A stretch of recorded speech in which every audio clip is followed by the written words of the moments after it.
Now, if you're a Yankee fan, or for that matter, just a baseball fan, this is going to be a sad night at Yankee Stadium. Derek Jeter, Yankee captain, future Hall of Famer, and a man who has served as a terrific example. I think very few people, if any, are going to debate with this one on how to certainly live in the public spotlight without incident here.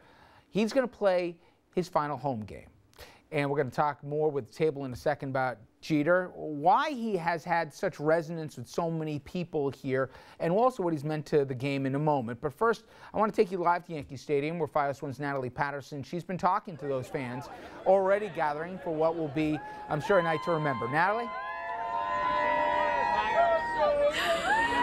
Let's go Yankees. You hear them chanting. The game hasn't even begun yet, and people are chanting, let's go Yankees, Derek Jeter. And then look at this fan. Get over here with this sign. Richard, that's dedication, right? That's a big face. That's a big Jeter face. As you can tell, people are so excited for this memorable game. Sad to see Jeter go, but listen to them. This is dedication. Fans are yelling his name again, and the game hasn't even started. The flags on top of Yankee Stadium are flying in honor of Jeter tonight and his 20-season career here in New York. Down the sidewalk outside the stadium, it seems everyone is wearing the number 2 tonight. They've come from as far away as California, Chicago, and Florida, many of them with signs in hand, like you just saw, to give the captain a proper send-off. As Yankees manager Joe Girardi said earlier this week, tonight's game will certainly be the culmination of all the love and appreciation the shortstop has received this year and throughout his career. There is no denying Jeter's talent, so we asked folks what else makes him such an amazingly popular athlete. You gotta love a guy who can separate his life from what he does, and it's nice to have that in sports. Just how he interacted with the fans, even being a bleacher creature and shouting, Derek Jeter, boom, boom, boom, boom, boom, and him tipping the hat. The guy is a class act. He is the Yankees. He's got a great attitude. He's a role model for these kids. And just as we are taking this live shot now, the sun is coming out. Yay! That's something to cheer about. As you can see, the stadium is just flooded with pinstripes, navy blue, and then number 2. It looks like this game is going to go off as scheduled at 7:05. Reporting live outside Yankee Stadium in the Bronx, Natalie Patterson, Fios One News. And as you can see, the sun's peeking out there. Thank you, Natalie. And the game's going to start on time. Even that cooperated. All right, let's bring in our table here tonight. Richard Brodsky, former Democratic New York State Assemblyman, who has also wrangled a little bit with the Yankees in his past. Dominic Carter, political journalist and author. Bill O'Reilly, Republican strategist, spokesman for the Rob Astorino gubernatorial campaign. And Andrew Whitman, senior political correspondent and an Oriole fan. Yes, cover all your bases. I got my thoughts, but I'll go around. Why do you think he's resonated so much? And it's not just the Johnny-come-lately fan, but it's New York period. I can only speak for myself. His baseball instincts as an athlete are unlike anything I've ever seen. That flip, the dash into the stands, it takes something extraordinary about being an athlete to do that. And I am a great admirer of his. He's the most boring man in the history of the world. I mean, he's the Lou Gehrig of this generation. It doesn't say much, doesn't do much. But you know what? I don't disagree with you.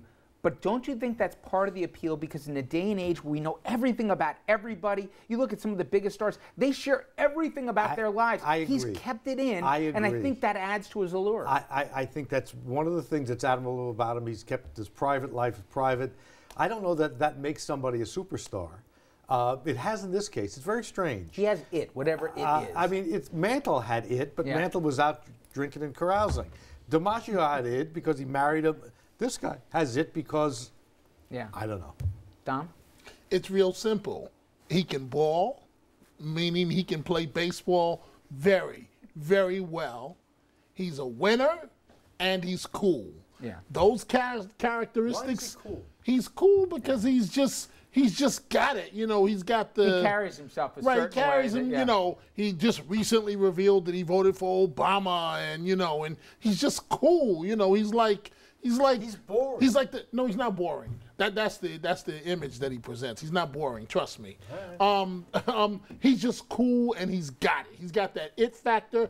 But more importantly, Richard, as you know, in New York, you've got to be able to deliver. Yep. and he could deliver it, and we will all miss. Go ahead, Richard. Batting for the Yankees now, number 2. Bobby Mercer. Bobby Mercer. No, Derek Jeter. Derek Jeter. You know, Andrew, I'm curious.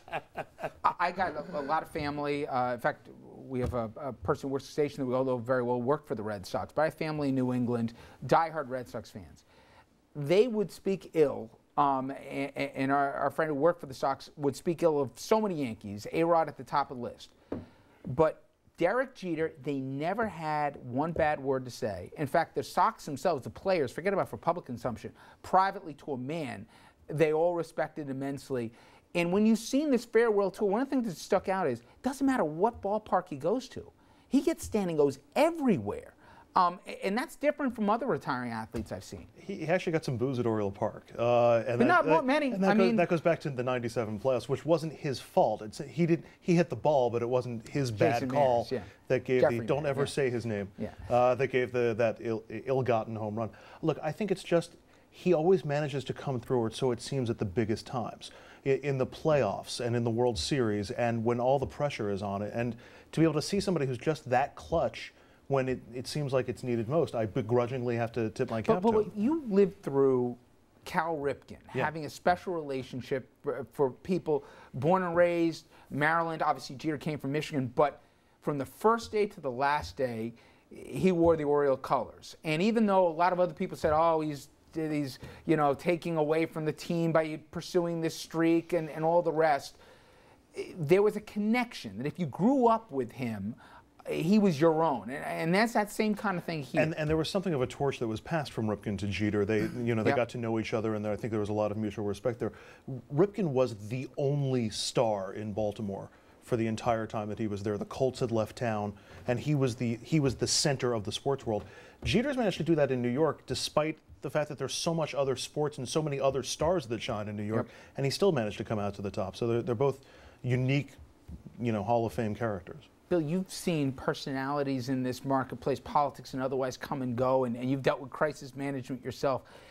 Just how difficult for the people to understand is to be a single guy in New York City for 20 years without incident. It's incredible. It's unbelievable, right? I think the thing was that he beat out every ground ball.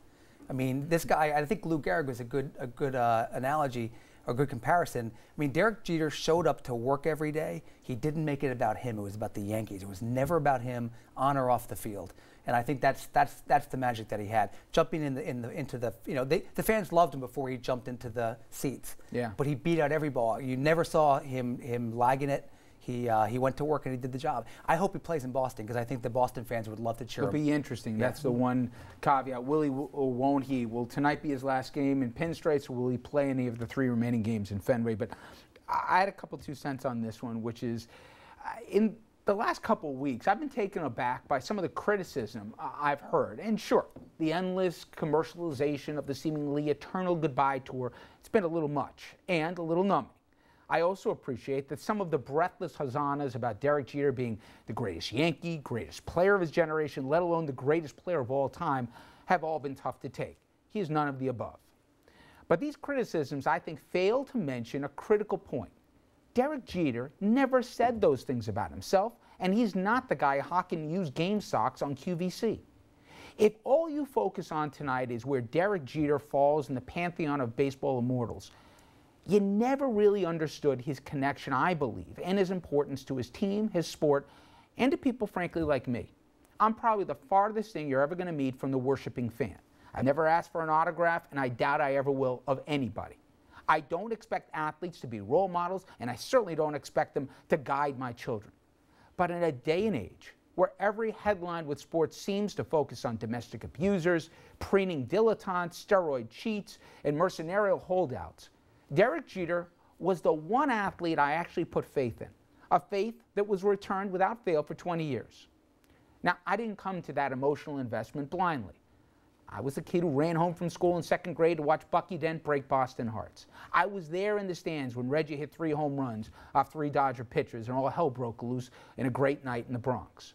But not long after that, there was a lot of down years that people forget, with more back page embarrassments than playoff appearances for the Yankees. The turnaround started or coincided, whatever your perspective is, when a 20-year-old kid came up from the Niners and he never went back. As we all know, he won a lot. In fact, even more impressive than the World Series is that tonight will mark the first time he's played in a game of no significance. Think about that. But other players, they've had sustained careers, and others have also been winners. His imprint, though, I believe, at least for myself, is about something more. He connected with the new fan, that spoiled Yankee fan who's only known winning because he's been that one constant. And to fans like myself, we've rooted for him because, unlike so many other stars, he always ran out the routine grounder like Bill said. He never wondered if his name was going to show up on some drug list. We never worried that his clubhouse would turn into the dysfunctional reminders of the bad old days. Jeter was the anti-selfie player who, more than any other athlete of my era, made indelible moments on the biggest stages at the most critical times the norm, and he did it for 2 decades. But maybe finally it's about something more. For different generations, different players in different sports have connected with people. I'm sure in Brazil there's some soccer player who did it for some. For me, for 20 years, I went through, like a lot of you, some changes. Married, kids, passings of people. But the baseball soundtrack of the constants, the 162 games a year, and every day seeing that guy go out to shortstop, is something in a world with so many changes, you kind of find comforting. And tonight we say goodbye to him. And I think he has served New York, and I think he served baseball very well. Okay, when we come back, the love fest that is Rob Astorino and Andrew Cuomo. Tonight, allegations of pay-for-play corruption, hiding income and tax information, and improper side jobs, and more. It's governor's race to the bottom coming up.